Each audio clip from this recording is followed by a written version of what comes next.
When Anakin Skywalker fought up against Obi-Wan Kenobi on Mustafar, it led to the result of Anakin being defeated, leaving him scarred with injuries that he would suffer with for years. We get to see the final moments between the two of them in Revenge of the Sith, but the detail on what Anakin felt during this scene and what was actually going through his head was a lot more darker than what we only saw in the film.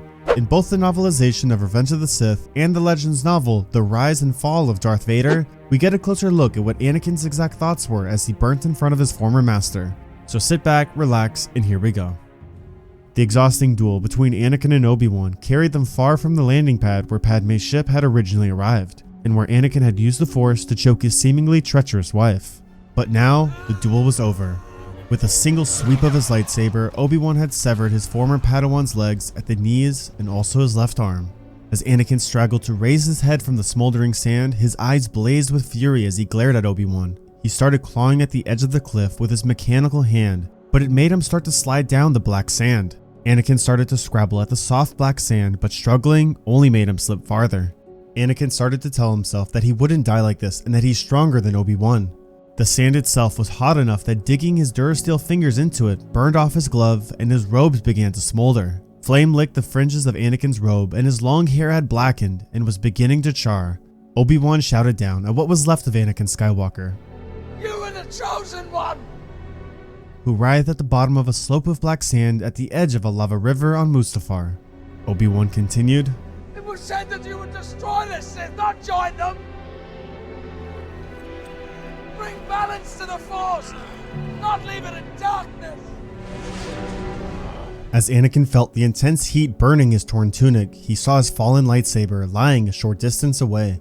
Too stunned and too dazed to focus on his powers, he watched with rage as Obi-Wan bent down to pick up the lightsaber, then took it with him as he began walking up the slope.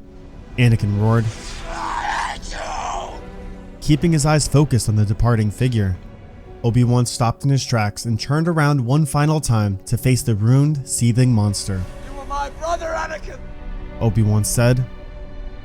I loved you!" Anakin's clothes caught fire and he was suddenly engulfed in flames. His screams were filled with anger as well as pain. His instinct was to roll and put out the flames, but because of his wounds and red-hot stones beneath his ravaged head and torso, all he could do was burn and burn. Obi-Wan walked off, leaving Anakin to die. Somehow, throughout all this agony, Anakin felt one last flicker of Obi-Wan's presence before the Jedi receded from view. Anakin kept screaming. The flames finally burned out. Anakin's mechanical right arm dug right into the sand. He pulled and slid a few milliliters up the slope once again. With each movement, hot volcanic shards scraped and tore at his roasted flesh. It took all of his concentration to shift his scorched remains up the slope and away from the lava river. He moaned. Only his powers kept him from blacking out. Only his hatred for Obi-Wan made him want to live another day. Anakin. He still thought of himself as Anakin, heard the engine of an arriving starship travel over his position. He had no idea how much time had passed before all of a sudden, he heard a clone trooper's voice call out. "Your Majesty, this way!" Then he heard Palpatine's voice. He's still alive.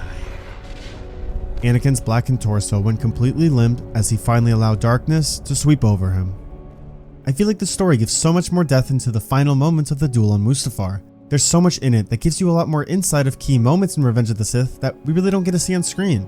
But what did you think about this story? Let me know in the comments below.